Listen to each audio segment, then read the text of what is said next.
Hello, నేను doctor పురు Dhawan. ఈ వీడియోలో మనం పిటిహెచ్ గురించి మాట్లాడబోతున్నాము. అక్కడ కిడ్నీ వెంటనే పిటిహెచ్ నివేదికను తీసుకున్నారు. అవి చాలా పెద్దవిగా ఉంటాయి. అందువల్ల వారు చాలా ఆందోళన చెందుతారు. ఇది పిటిహెచ్ హార్మోన్ నివేదికను తీసుకున్నారు. డాక్టర్, ఏదో ఒకటి చేయండి. కిడ్నీ విఫలతు పేషెంట్స్ పిటిహెచ్ రిపోర్ట్ తీసుకున్నారు. అది ఏమిటి మరియు ఎందుకు పెరుగుతుంది అని వారికి వివరించాలి. శరీరంలో ఏమి పనిచేస్తుందో కూడా తెలపాలి. వారికి చింతాపడలేదు. కాబట్టి నేను ఈ వీడియోలో మీకు అన్ని విషయాలను వివరించాలనుకుంటున్నాను. కాబట్టి ముందుగా మేము పారాథైరాయిడ్ గ్రంథి అంటే ఏమిటో అర్థం చేసుకోవాలి. మరియు దాని పేరు థైరాయిడ్ నుండి ఎటువంటి సంబంధం ఉంది. మీరు మీ స్క్రీన్ చూస్తే మీరు థైరాయిడ్ గ్రంథిని చూడగలరు. మీరు దానిలో రెస్ గ్రెయిన్స్ వంటి 4 చిన్న భాగాలు కనిపిస్తాయి. అవి పారాథైరాయిడ్ గ్రంథులు అని పిలుస్తాయి. పారాథైరాయిడ్ గ్రంథులు థైరాయిడ్ కు దగ్గరగా ఉన్నవి కావున వీటిని పారాథైరాయిడ్ గ్రంథులు అని పిలుస్తారు. ఈ స్రావం పారాథైరాయిడ్ హార్మోన్ అనే హార్మోన్. ఇప్పుడు శరీరంలో పారాథైరాయిడ్ హార్మోన్ యొక్క పని ఏమిటి అన్నారు. పారాథైరాయిడ్ హార్మోన్ మన రక్తంలోని కాల్షియంను నియంత్రిస్తుంది. మనం తినే ఆహారంలో కాల్షియం ఉంటుంది. మనం తాగే పాలలో కాల్షియం ఉంటుంది. కానీ అది మన రక్తంలోకి వెళ్ళినప్పుడు ఎముకలకు అంటుకోవడం అవసరం. ఎందుకంటే అది ఎముకలకు అంటుకోకపోతే మన ఎముకలు బలహీనపడకుండా ఉండాలి మరియు మన రక్తంలో కాల్షియం పరిమాణం నిర్వహించాలి.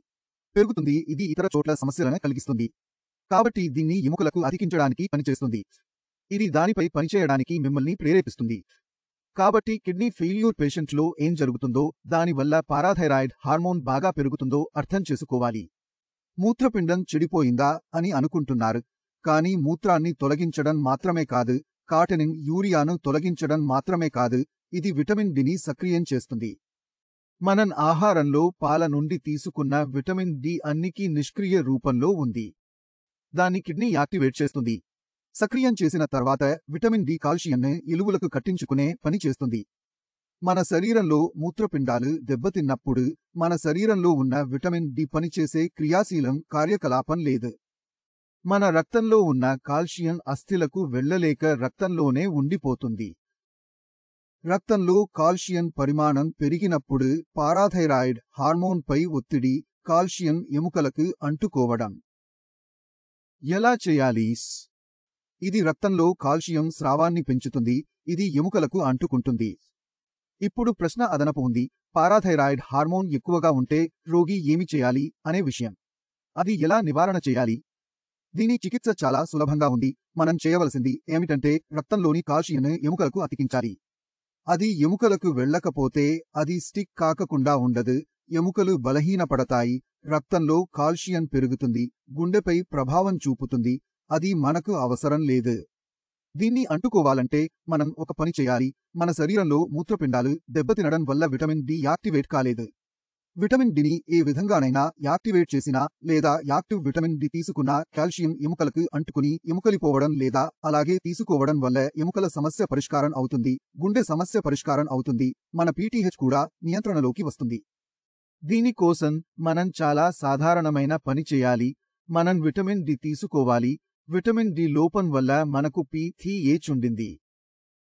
కాబట్టి మనం ఏం చేస్తామో అని చెప్పినా మేము విటమిన్ డి ఉపభోగం తీసుకోవాలి. కానీ మేము యాక్టివ్ రూపంలో వద్దు కాబట్టి ఇనాక్టివ్ రూపంలో కావాల్సింది. కాబట్టి శరీరంలో ఎంత తీసుకున్నా అది పూర్తిగా పనిచేయదు. కాబట్టి మనం విటమిన్ డిని క్రియాశీల రూపంలో తీసుకుంటాము. మార్కెట్ నుండి సాచెట్లు లేదా చుక్కలు వచ్చేవి.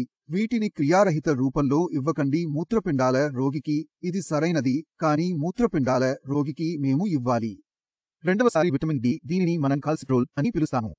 కాల్సిట్రోల్ విటమిన్ డి యొక్క క్రియాశీల రూపం. కాబట్టి మూత్రపిండాల రోగులందరూ రక్తంలో కాల్షియం అయిన కాల్సిట్రోల్ తీసుకున్నప్పుడు ఎముకలకు అంటుకోవడం ప్రారంభిస్తారు మరియు పిటిహెచ్ నియంత్రణలోకి రావడం ప్రారంభిస్తారు. కిడ్నీ విఫలతలో ఉన్నారా? మీరు మీ పీటీహెచ్ పెరిగినట్లు కనిపించితే చింతించవద్దు. థైరాయిడ్ హార్మోన్ల గురించి మరొక పెద్ద గందరగోళం ఉంది. థైరాయిడ్ టెస్ట్ చేయించుకున్నాడా లేదా అని రోగిని తరచుగా అడుగుతుంటాం మరియు తరచుగా అతను పారాథైరాయిడ్తో గందరగోళానికి గురవుతాడు. పారాథైరాయిడ్ హార్మోన్ల పని ఏమిటి అంటే రక్తంలోని కాల్షియం ఎముకలకు అంటుకోవడానికి సహాయపడటం. కానీ పారాథైరాయిడ్తో పోలిస్తే మన థైరాయిడ్ హార్మోన్ చాలా పెద్ద పాత్ర పోషిస్తుంది. కానీ పారాథైరాయిడ్కి తులుమాలు కలిగి ఉన్న పోషకాహారం చాలా మంచి పాత్ర పోషిస్తుంది. దాని ప్రాముఖ్యత చాలా ఎక్కువ. ఇది మన శరీర జీవక్రియను నియంత్రిస్తుంది. మీ థైరాయిడ్ స్థాయి బాగుంటే మీ ఆహారం జీర్ణం అవుతుంది. మీ శరీరంలో ఎనర్జీ ఉంటుంది. మీ మెదడు బాగా పనిచేస్తుంది.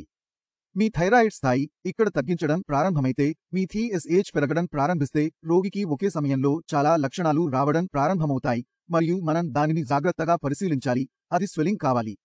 ఒక రోగికి వాపు ఉంటే, అప్పుడు మేము అతనికి TSH పరీక్ష చేయాలి.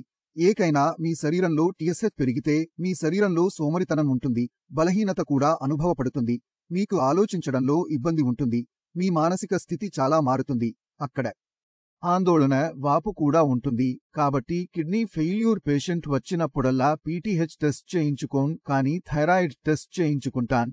ఒకసారి చేయించుకోవాలి. మీ శరీరంలో థైరాయిడ్ సమస్య లేదు, థైరాయిడ్ సమస్య. ఇది పురుషులలో మరియు స్త్రీలలో కనిపిస్తుంది. స్త్రీలలో ఎక్కువగా కనిపిస్తుంది. పురుషులు జీవించి ఉంటారు. కానీ కాబట్టి మీరు మీ మూత్రపిండాల సమస్య ఉన్నప్పుడు మీరు మీ TSH టెస్ట్ చేయాలి. అది మీ శరీరంలో ఉన్న బలహీనతను నిర్ధారించడానికి సహాయపడుతుంది. మూత్రపిండాల వల్ల కాదు, మరియు మరోసారి ఏదో ఇతర వ్యాధి వల్ల కాదు.